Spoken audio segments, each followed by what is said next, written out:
Essa tem sido a nossa série de mensagens. Nós temos conhecido o que nós cremos como igreja, quanto igreja, o que nós acreditamos, e nós temos conversado sobre esses temas.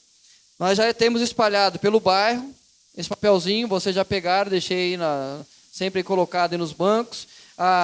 O que nós cremos como valores está no nosso luminoso da igreja, e nele tem tudo aquilo que nós cremos quanto igreja. E a partir daquilo que nós cremos, nós trabalhamos. Então, eu acredito de tal forma, é isso que me leva a trabalhar. Domingo passado, nós conversamos sobre servir o semelhante. O amor de Deus leva-nos a amar e a servir o próximo. Quanto mais eu entendo esse amor de Deus, mais eu sou levado a amar o meu semelhante e, consequentemente, servir ao meu próximo. Os temas que nós conversamos semana passada, nós entendemos que servir sugere uma ação, um movimento. Então não tem, por exemplo, quando você passa num local de trabalho, tem 10 lá cavocando, um encostado, você vai saber assim, né, Chico? Vai falar assim, aquele não trabalha. Ou seja, servir leva uma ação, uma atitude. Então nós temos que ter esse posicionamento. E nós conversamos sobre 4 movimentos no domingo passado. Do estado de perdição para a condição de pertencer. Ou seja, eu estava sem Cristo no mundo e agora eu estou com Cristo. O primeiro processo é esse, porque senão nós seremos apenas seres humanos bondosos, mas não é o propósito de servir o semelhante visando a glória de Deus. Segundo movimento, da subjetividade das definições para a objetividade do serviço. Não adianta eu saber definir, ser cristão é tal, tal, tal, tal. É só subjetividade. É o lado objetivo da vida cristã. Eu vou colocar em prática. Terceiro movimento, saindo do fazer a minha parte para servir com excelência. Pastor, estou fazendo a minha parte. Não, tem que servir com excelência. Porque não é a mim, não é a igreja que nós estamos servindo, mas a Deus. E por fim, saindo da ação vertical para a horizontal para dar glória a Deus. Por quê? Porque nós achamos que dar glória a Deus é assim, eu e Deus, eu e Deus. Não, eu sirvo a Deus, dando glória a Deus, servindo ao meu semelhante. O que Jesus falou quando nos chamou de luz do mundo? Para que eles vejam as minhas obras e glorifiquem a Deus que está nos céus. Ou seja, quando eu vou servir alguém, o objetivo desse servir é para a glória de Deus. Então eu não posso servir a Deus apenas na minha relação com Deus. Me leva a servir o meu semelhante. Esse foi o tema, e a referência que nós temos de serviço é bem tranquilo. Tal como o Filho do Homem, que é Jesus, não veio para ser servido, mas para servir e dar a sua vida em resgate por muitos. O referencial que nós temos de servir é o próprio Cristo Jesus. Então não é, eu vou, pastor, mas ninguém vai. A referência não sou eu, não é você. A nossa referência de serviço é Cristo Jesus. Isso foi semana passada, e hoje um dos outros focos da nossa igreja é cumprir a nossa vocação, enviados para fazermos discípulos de Jesus. Aí você pode questionar, pastor, mas nós não somos muito de fazer discípulos. Essa igreja não é muito de trazer novas pessoas para conhecer a Cristo. Queridos, isso aqui não é apenas um privilégio nosso, essa vocação. Essa vocação é de toda a igreja cristã. Toda a igreja que conhece a Cristo Jesus, a sua vocação é fazer discípulos. Porque a ordem dada por Jesus aos seus discípulos não foi, vai e faça um culto e reúna com vocês na casa e fiquem quietinhos lá. Não foi essa a ordem de Jesus. Ide, pregar o evangelho e fazer discípulos de todas as nações. Essa é a nossa vocação. Essa é a ordem dada a cada um de nós. E o texto que nós iremos conversar hoje é o texto de Atos, capítulo 10, do versículo 1 até o versículo 16. Na verdade, é todo o capítulo 10, mas iremos ler apenas os 16 primeiros versículos. O ar está bom?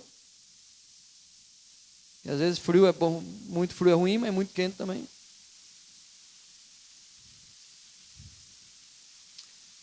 Atos 10, 1 ao 16.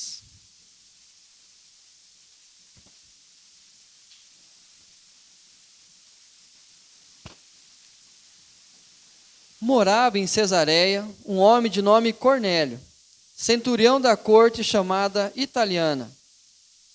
piedoso e temente a Deus com toda a sua casa, e que fazia muitas esmolas ao povo e de contínuo orava a Deus.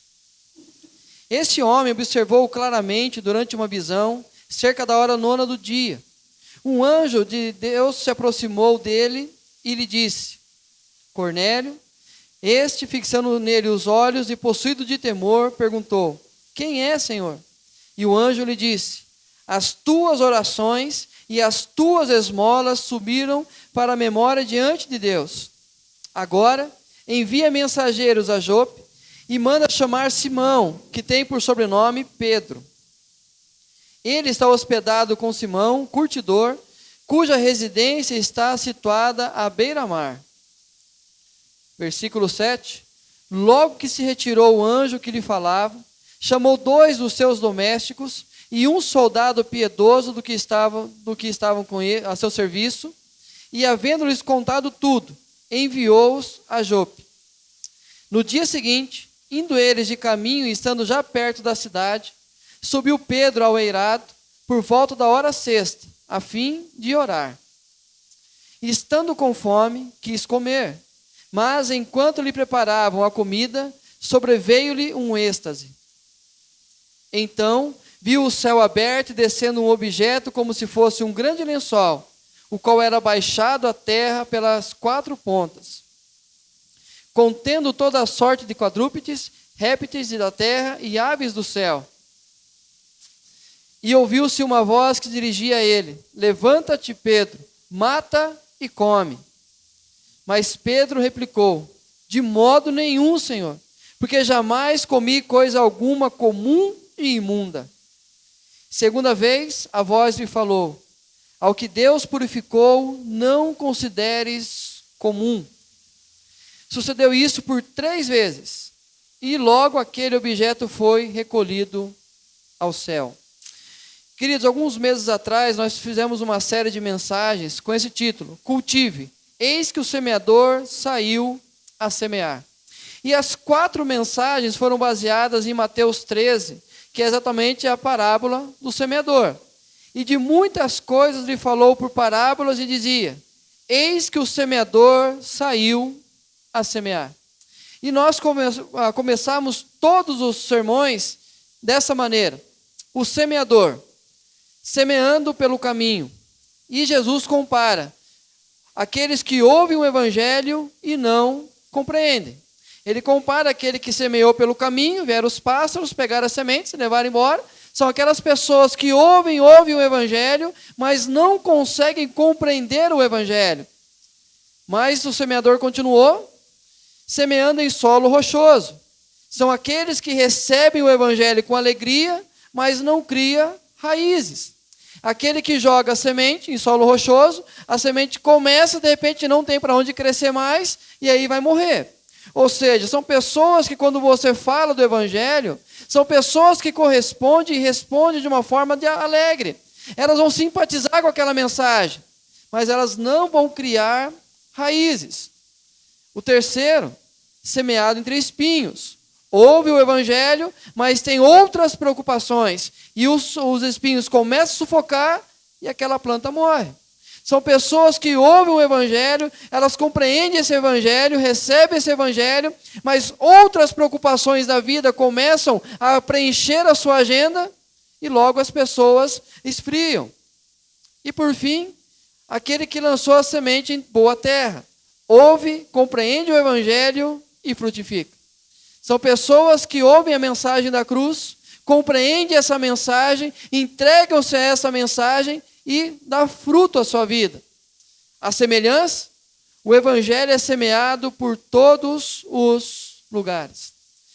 O semeador não fica assim: não, aqui é o caminho, não. Não, o solo aqui não é bom, não. Por onde ele vai lançando a semente. A diferença, os solos e a sua receptividade ao evangelho. O semeador semeia por todos os lugares. A semente, o trabalho dele é o mesmo. A diferença está na terra. Ou seja, o que nós aprendemos com o semeador, as sementes são lançadas enquanto vai pelo caminho, não importa o solo. Enquanto ele vai, ele lança a semente. Ele não se preocupa com o solo, ou seja, o trabalho é contínuo, não importa a colheita.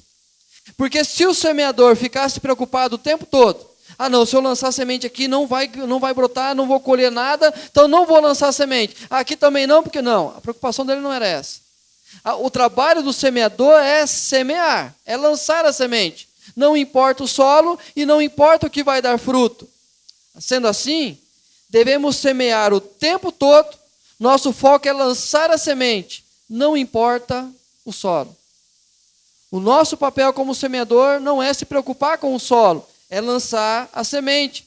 Ou seja, nós somos discípulos de Jesus em missão no mundo. E resumindo aquela série, Jesus utiliza a figura de um semeador pelo fato de que este estava fazendo apenas o seu trabalho, a sua vocação. Jesus pega um homem, que é um trabalho que era comum da sua época, e diz, o semeador saiu a semear. Ele poderia dizer assim, o pregador foi pregar, o fulano de tal saiu, enquanto ele saiu, ele anunciava. Não, o vendedor da lojinha, um dia saiu com umas sementes no bolso e resolveu lançar. Não era o trabalho dele. Mas Jesus pega especificamente um semeador para mostrar que essa é a sua vocação, que esse é o seu trabalho, e nada mais está fazendo do que aquilo que cabe a ele fazer. Essa semana eu compartilhei com vocês uma frase desse livro, A Treliça e a Videira, que diz o seguinte: o cristão que não tem um coração missionário é uma anomalia. O coração missionário será visto em todas as maneiras, em orações pelos perdidos, em assegurar-nos de que o nosso comportamento não ofenda alguém, em conversa sobre o evangelho com amigos, e fazemos todo esforço possível para salvar alguns. O cristão que é cristão, ele vai ter por natureza o espírito desse semeador. Ele vai ter por natureza a praticidade do semeador, por quê? Porque ele é vocacionado a essa realidade.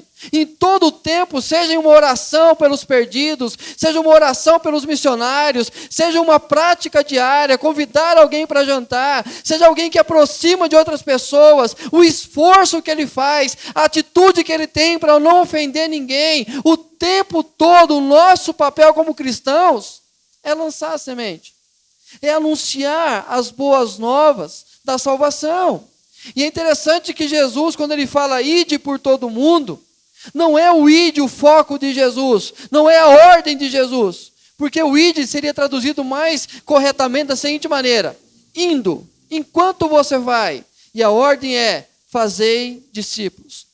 Ou seja, enquanto vocês vivem, enquanto vocês trabalham, enquanto vocês agem, enquanto vocês se relacionam, a ordem de Jesus para nós é essa: anunciem, espalhem a mensagem, compartilhem as boas novas de salvação. O livro de Atos, ele vai mostrar logo no início a missão de Jesus. Olha como começa o livro de Atos. Escrevi o primeiro livro, ó Teófilo, relatando todas as coisas que Jesus começou a fazer e a ensinar. Lucas, preocupado em responder ao Teófilo, seu amigo, primeiro ele escreve o Evangelho de Lucas para contar a história de Jesus, e agora ele escreve o livro de Atos para contar a história da igreja, o começo da igreja. E ele deixa claro que ele contou apenas aquilo que Jesus começou a fazer e a ensinar. Por que começou a fazer e a ensinar? Porque agora quem vai dar continuidade é a igreja. E aí ele passa a missão dos discípulos. Mas recebereis poder ao descer sobre vós o Espírito Santo, e sereis minhas testemunhas, tanto em Jerusalém, como em toda a Judeia e Samaria, e até aos confins da terra. Agora passa da missão de Jesus, passa agora a missão aos discípulos, e vem a capacitação do alto.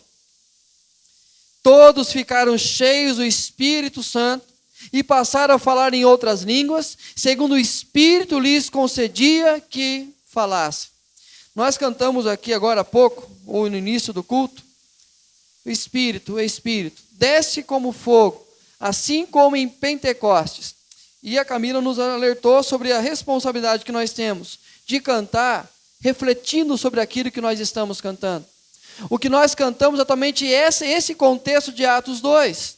Enquanto a igreja reunida em oração, o Espírito desce como fogo, e ali marca a promessa, a aliança agora é cumprida sobre eles, e eles recebem o poder do alto para serem testemunhas de Jesus. Eu sei que igrejas vão focar apenas no falar em outras línguas, e essas outras línguas, pelo contexto, não é a língua do anjo, não é uma língua estranha, pelo contrário.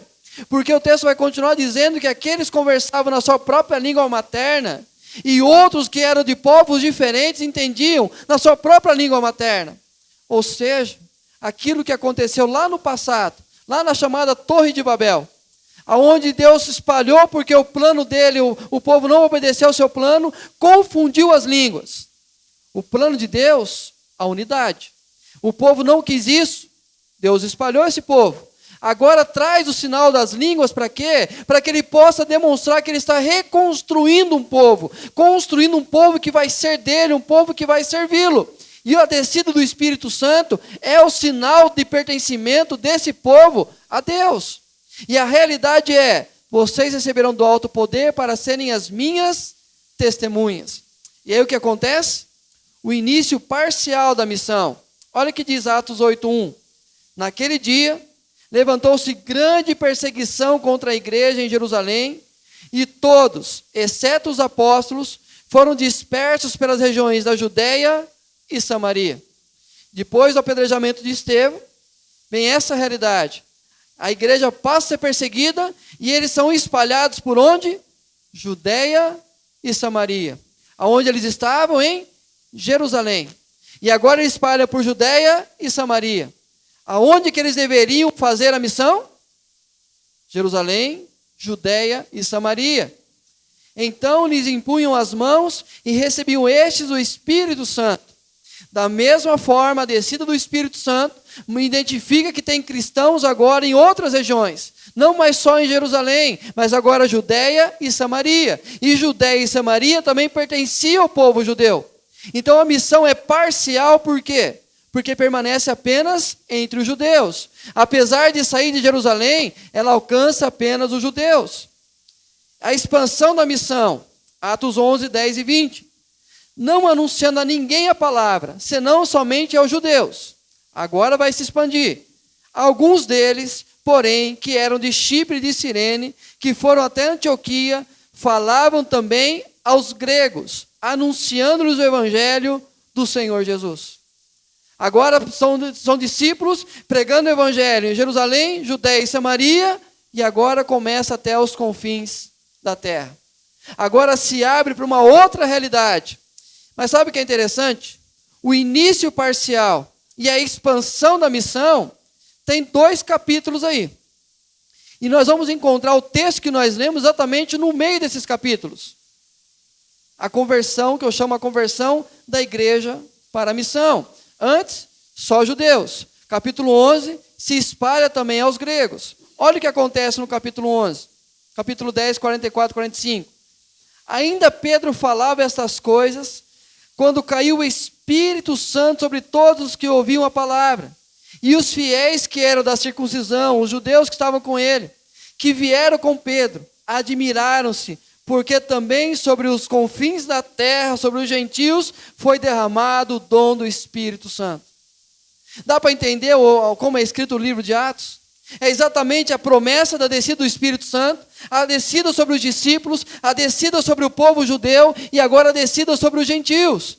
É exatamente a marca de pertencimento, é exatamente a promessa de Jesus se cumprindo agora até os confins da terra. E por que eu chamo a conversão da igreja? Porque olha a pessoa de Pedro, a figura representando toda a igreja.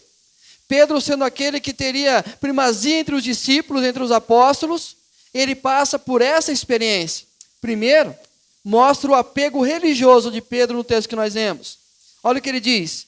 Ouviu-se uma voz que dizia a ele, levanta-te, Pedro, mata e come. A resposta de Pedro, de modo nenhum, Senhor, jamais comi coisa alguma comum e imunda. Não é porque estava sujo, porque tudo que estava naquele lençol era proibido para um judeu comer. E assim, sendo judeu, como que eu poderia comer algo que não pertencia, que não era liberado por Deus para comer? Mesmo o próprio Deus dizendo para ele, mata e come. Aí o apego religioso de Pedro falava assim, não, a minha tradição é superior a isso. O meu povo é superior a aquilo que o Senhor está me pedindo. Mas olha o que acontece. Segunda vez, a voz lhe falou, ao que Deus purificou, não consideres comum. Começa a trabalhar o desapego no coração de Pedro, ou seja, Deus converte o coração de Pedro / igreja. Por quê? Porque o judeu tinha um único pensamento. Nós não podemos entrar na casa do gentio. Nós não podemos nos relacionar com os gentios. Nós não podemos ir até os confins do mundo. Porque nós somos o povo da aliança, o povo da promessa. E Jesus veio apenas para nós. Então nós não podemos compartilhar. Mas é interessante que a conversão da igreja passa da agenda do homem para a agenda de Deus. Olha o que em Atos 10 diz. Aqui Pedro falando, mas Deus me demonstrou que a nenhum homem considerasse comum ou imundo. Por isso, uma vez chamado, vim sem vacilar.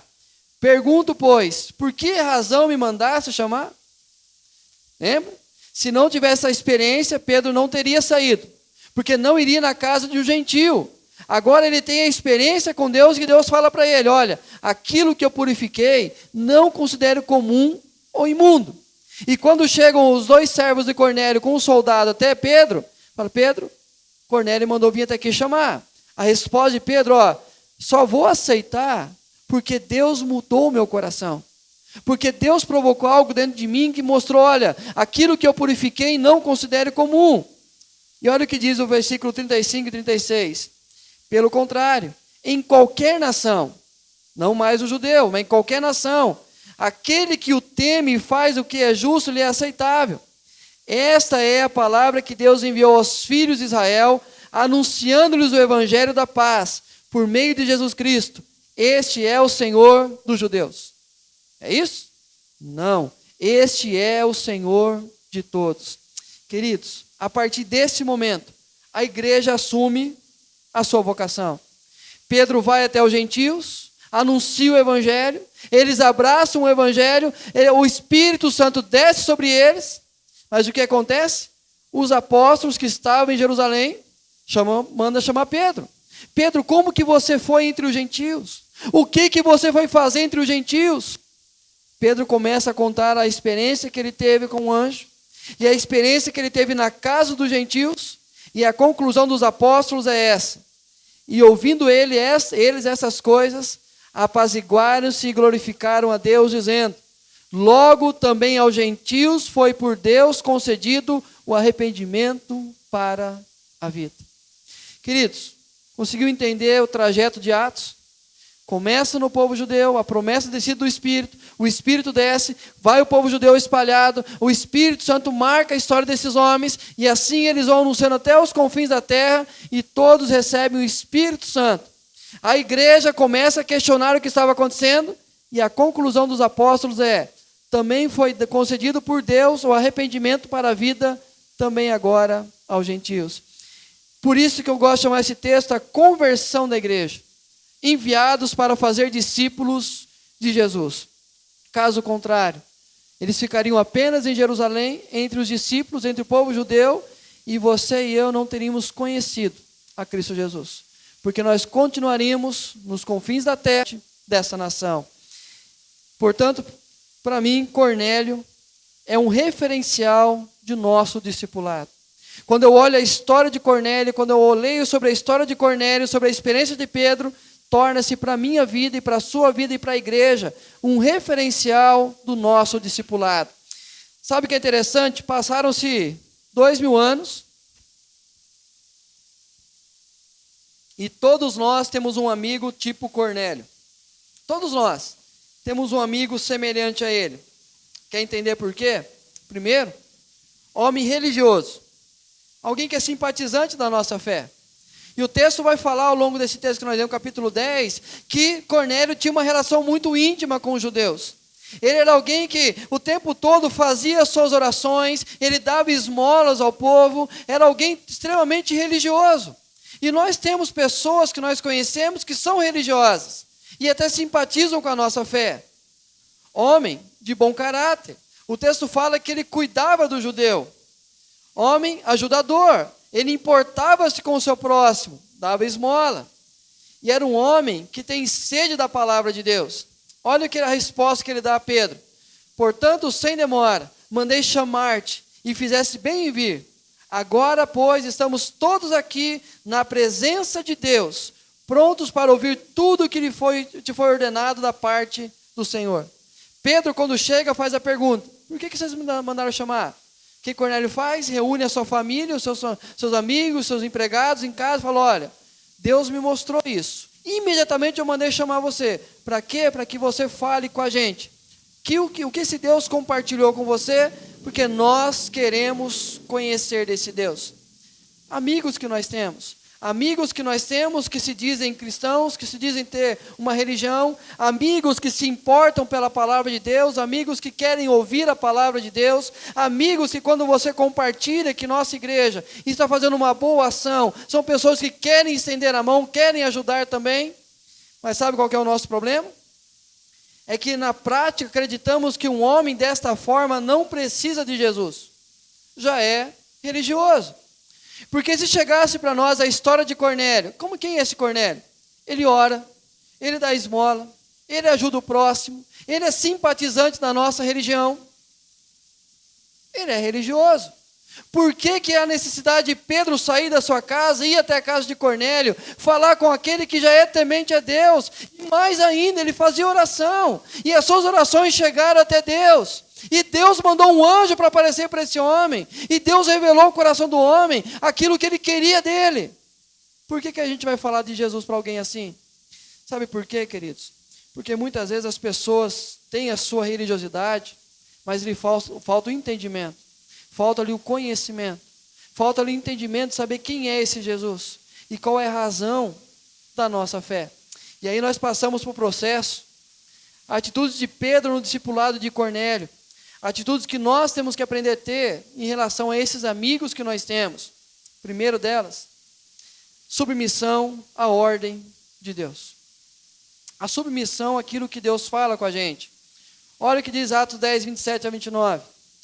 Falando com ele, entrou, encontrando muitos reunidos ali, a quem se dirigiu dizendo: vós bem sabeis que é proibido a um judeu ajuntar-se ou mesmo aproximar-se a alguém de outra raça. Pedro começa a conversa assim: olha, vocês sabem que pela minha tradição eu não posso estar aqui, mas Deus me demonstrou que a nenhum homem considerasse comum ou imundo. Por isso, uma vez chamado, vim sem vacilar. A submissão de Pedro levou primeiro uma disposição em mudar os seus preconceitos. Ele jamais entraria em conversa com aquele homem porque ele tinha preconceitos na sua mente e no seu coração que o afastava, que o separava, que o impedia de chegar até ele. E é interessante que a mesma disposição tem que existir no nosso coração. Porque nós olhamos para as pessoas e falamos assim: esse não quer Jesus. Esse aí, a vida dele está tão boa que ele não vai querer. Esse aí está com a vida tão ruim, mas se eu chegar a falar de Jesus, ele não vai aceitar.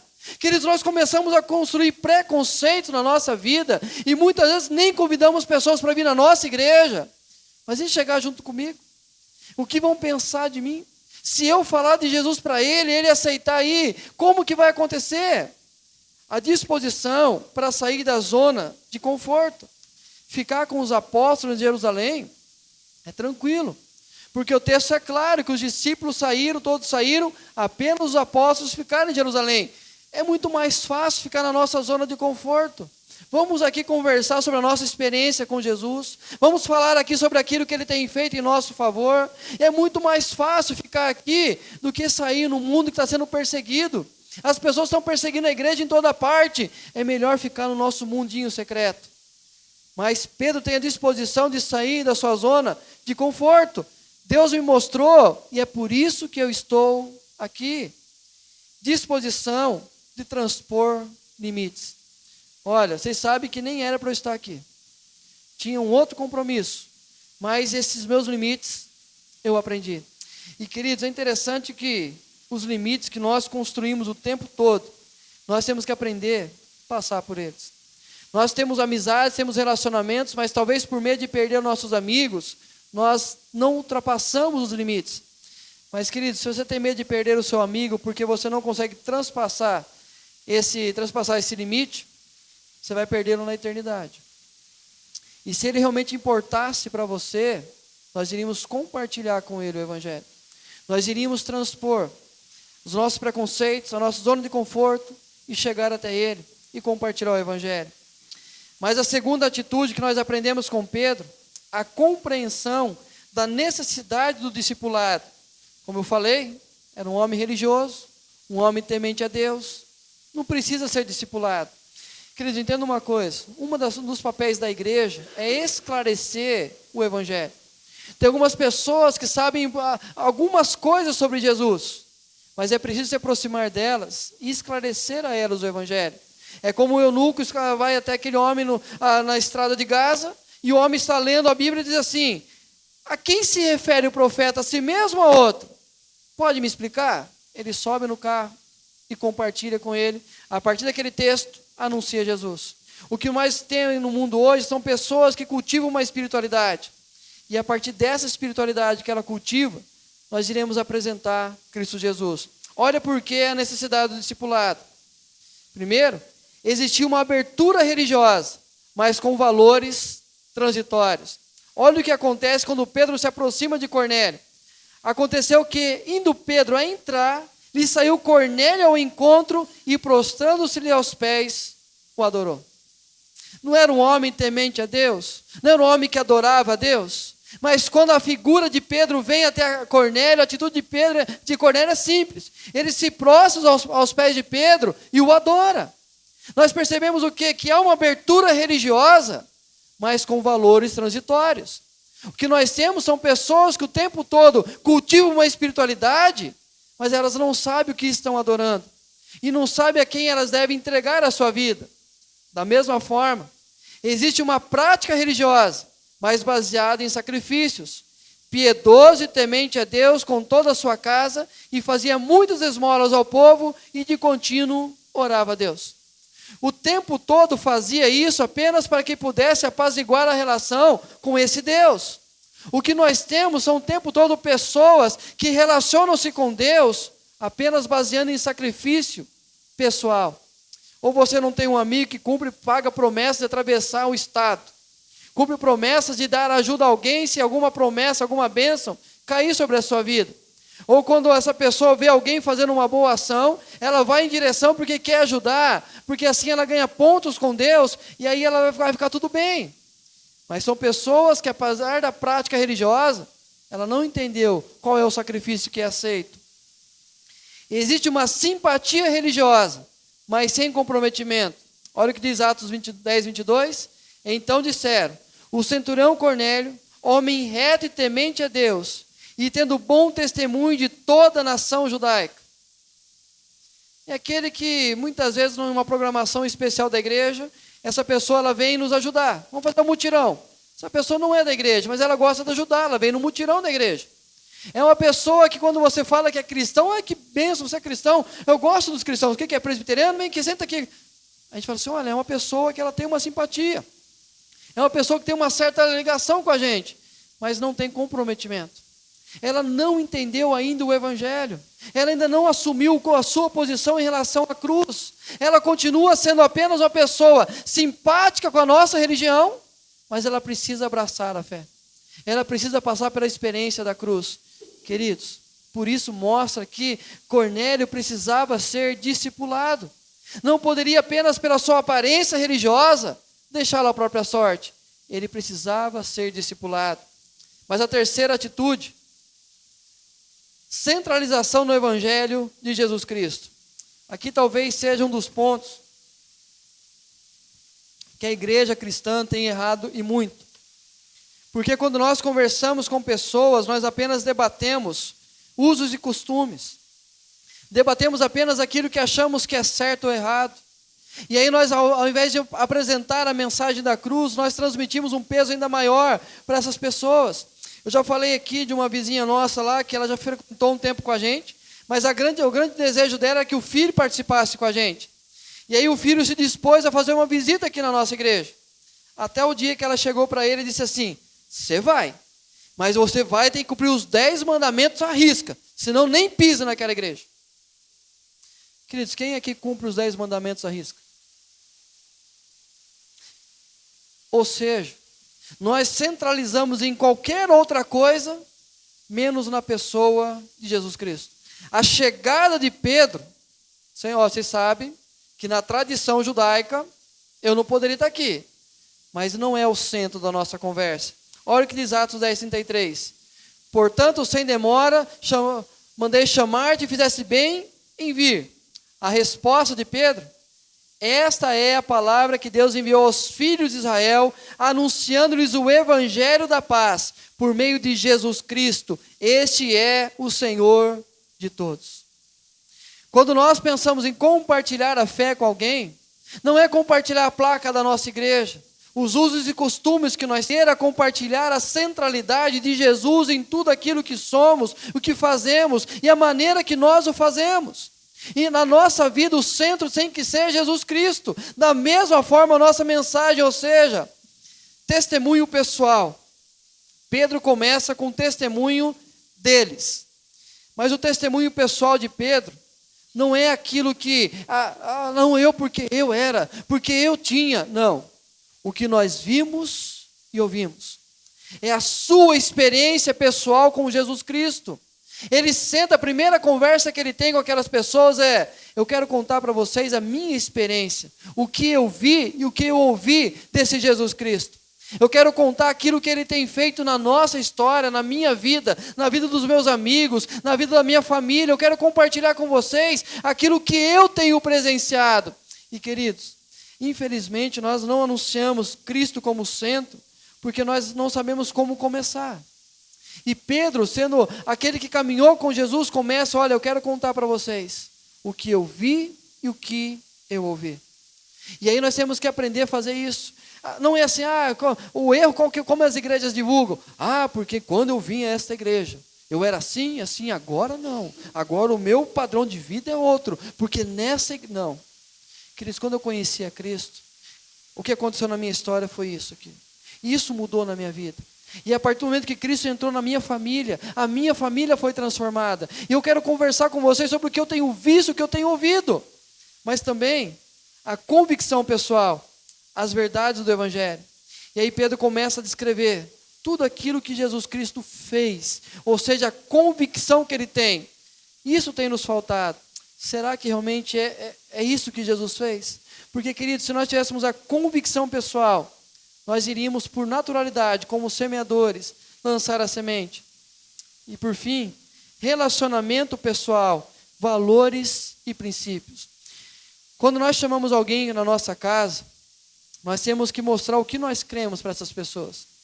Mas é interessante o quanto nós tememos mostrar a elas o que nós cremos. E aí nós adaptamos o ambiente para que a pessoa não seja ofendida por aquilo que ela vai encontrar lá em casa. E aí o costume, por exemplo, nós temos o costume de orar antes do almoço, mas se nós trazemos alguém para a nossa casa, nós não oramos para não constranger aquela pessoa. Talvez nós temos um aniversário, a pessoa vem até a nossa casa, queremos cantar um parabéns, mas nós não chamamos alguém para orar pelos nossos filhos, porque nós não queremos constranger as pessoas. Nós não queremos servir apenas algumas coisas, por quê? Porque nós iremos constranger. Queridos, Pedro não tinha essa preocupação. Pedro começa a falar exatamente aquilo que fez e aquilo que deveria acontecer na vida de cada um deles. Ou seja, a centralização do Evangelho de Jesus Cristo em tudo que nós fazemos. Mas, além disso, por fim, o amadurecimento do discipulado. Não basta apenas convidar alguém e essa pessoa nos visitar. Que bom, ela foi na igreja. Agora, cabe ao pastor direcionar essa pessoa. Não, que bom que eu falei de Jesus e agora essa pessoa está bem. Não, tem um amadurecimento. Olha o que acontece. Ainda Pedro falava essas coisas quando caiu o Espírito Santo sobre todos os que ouviam a palavra. Começa a confirmação do discipulado. Eles ouviram aquela palavra, assim como aconteceu com os judeus, agora acontece com os gentios. O Espírito Santo entra na vida deles, marca a vida deles, marca a aliança da promessa sobre cada um deles. Ou seja, o amadurecimento do discipulado. Mas olha o que diz o versículo 48. E ordenou que fossem batizados em nome de Jesus Cristo. Então lhe pediram que permanecesse com eles por alguns dias. Trouxe alguém, comecei a caminhar com alguém. Essa pessoa começou a dar abertura para o Evangelho. Eu compartilhei o Evangelho. Essa pessoa entendeu o Evangelho, foi transformada pelo Evangelho. Agora ela passou pelo batismo. Deixei a própria sorte. Não. Pedro, nós somos batizados, temos o Espírito Santo, mas permanece alguns dias com a gente. Nós queremos crescer, ou seja, o investimento, o tempo e disposição no ensino. Investir na vida de pessoas. Tempo e disposição para ensinar. Queridos, se tem uma coisa que nos falta, é esse investimento. Se eu pedir para você essa semana 10 minutos do seu dia, 10 minutos, para você sentar perto de alguém e contar a sua história sobre Jesus Cristo. Aí você começar uma conversa com ela semanal, uma vez por semana, 10 minutos. Qual que é a resposta normal que a sociedade dá hoje, que o cristão dá? Pastor, o senhor não entende a minha agenda, pastor. Mas sabe o que é discipulado? Não é o id, é enquanto você vai. Enquanto você vai, a pessoa está do seu lado, o dia inteiro. Enquanto você vai, você transpõe os limites. Você ultrapassa os seus preconceitos. E você começa a compartilhar valores do reino de Deus. Não é você sentar do lado de alguém assim, a pessoa está trabalhando, aí você vai sentar do lado e falar assim, vem que eu quero falar de Jesus Cristo para você agora. Não. Você começa a passar valores do reino. Você começa a inspirar aquela pessoa com a inspiração que você tem em Deus. E a pessoa começa a ver as suas atitudes. Até ela chegar um momento e falar assim, por que você é assim?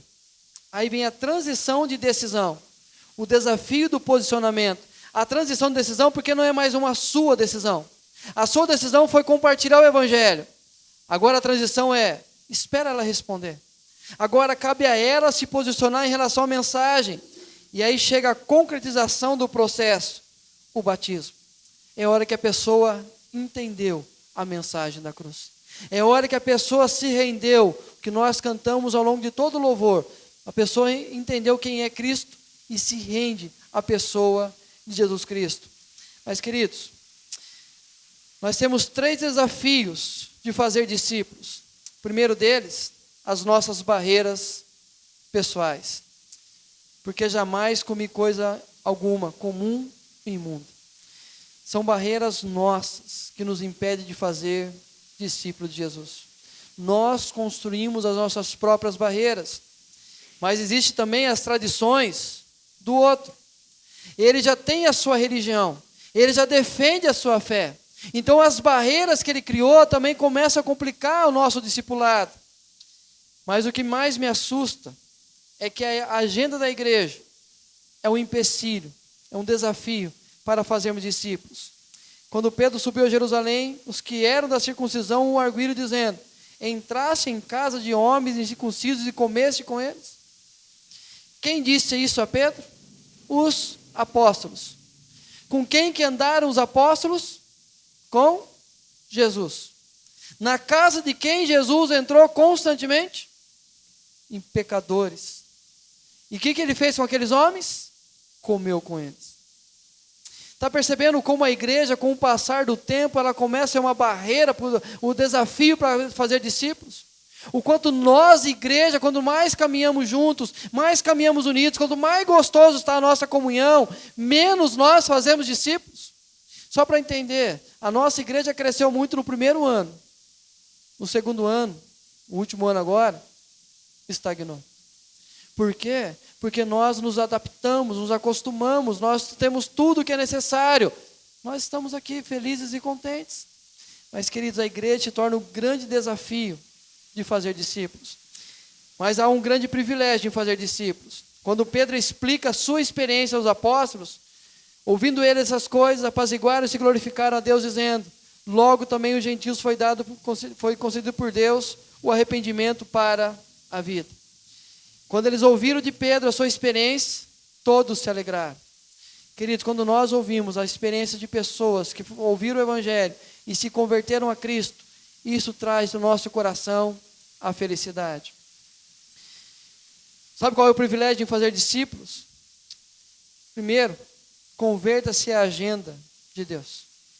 Enquanto a igreja não se converter à agenda de Deus, o nosso encontro de sábado que vem à noite continuará sendo apenas da igreja. E muitos ainda vão mandar mensagem para mim perguntando: pastor, eu posso levar um amigo que não é da igreja? Queridos, nós estamos aqui todo domingo, nós estamos aqui na comunhão, nós iremos compartilhar do céu na eternidade. Nós temos que converter a agenda da igreja e anunciar o Evangelho. Compreenda que todos precisam ouvir do Evangelho. Ah não, já é religioso, queridos. Todos precisam ouvir a mensagem da cruz. Seja sensível à voz de Deus e submeta-se a ela. Se Deus mandou você falar com alguém, não questione a voz de Deus. Dá o seu jeito e você vai falar com essa pessoa. Quebre os preconceitos que determinam quem precisa de Jesus. Qualquer preconceito que vai determinar essa precisa, essa não precisa, quebre. Porque talvez a pessoa mais religiosa que você conhece, essa precisa ouvir do Evangelho. Creia que Deus em Cristo muda a eternidade na transitoriedade. É no transitório que Ele vai fazer. Quem apareceu a Cornélio e falou do Evangelho? Foi o anjo. O anjo apareceu com uma ordem: manda chamar Pedro. Porque Pedro vai falar com você o que você precisa ouvir. Deus não vai mandar anjos para as pessoas para compartilhar o Evangelho. É no transitório que Ele vai fazer. Importe-se com pessoas quanto à salvação em Cristo Jesus. Queridos, nosso coração tem que arder em relação às pessoas que precisam conhecer a Jesus. Pois se Deus lhe concedeu o mesmo dom que a nós nos outorgou quando cremos no Senhor Jesus, quem era eu para que pudesse existir a Deus? O que Pedro está falando? Atos 2. Se o Espírito Santo desceu sobre nós e também desceu sobre eles, quem sou eu? Quem são os meus preconceitos? O que é a minha tradição? Se eles conheceram a Cristo e foram selados pelo Espírito Santo, quem sou eu para ser um empecilho naquilo que Deus quer fazer? Queridos, se nós um dia, alguém sentou do nosso lado e teve a paciência, quebrou as barreiras, quebrou os preconceitos, transpassou os limites e falou de Jesus para nós, nos fez levar a decisão mais importante na vida, que foi abraçar Cristo Jesus. E se nós estamos aqui hoje, é porque alguém cumpriu o id e fazer discípulos. Agora o que me preocupa é aqueles que estão vivendo o momento conheceram o Evangelho. Ontem um amigo meu de 43 anos, um ano mais velho que eu, trabalhou comigo, quando nós tínhamos 10, 12 anos, uma lanchonete. Trabalhamos juntos. Ele morreu ontem, na praça da cidade, vítima de um infarto. O que me alegrou foi quando eu entrei na rede social dele, todo mundo falava do servo de Deus, que ele também é. Um menino descendo, a 36, alegremente com seus amigos, e de repente, uma esquina a outra, um carro fecha, ele bate com a sua bicicleta, bate a cabeça na guia e morre. A alegria que nós tiramos disso é que era um servo de Deus. E ele tem o privilégio hoje de desfrutar da intimidade com Deus. Mas quantos outros vão passar por isso? Quantos outros vão sofrer a mesma realidade? Mas, por consequência da nossa vocação de se calar, eles não terão o mesmo destino e não vão conhecer o mesmo Cristo Jesus. Queridos, não é um peso para as nossas costas isso, mas é lembrar do tamanho do privilégio que nós temos de poder apontar para alguém o destino delas e ter o privilégio de poder passar a eternidade com essas pessoas. Então, que nós possamos, como Pedro, quebrar suas barreiras e se converter à missão que Jesus queria da sua história.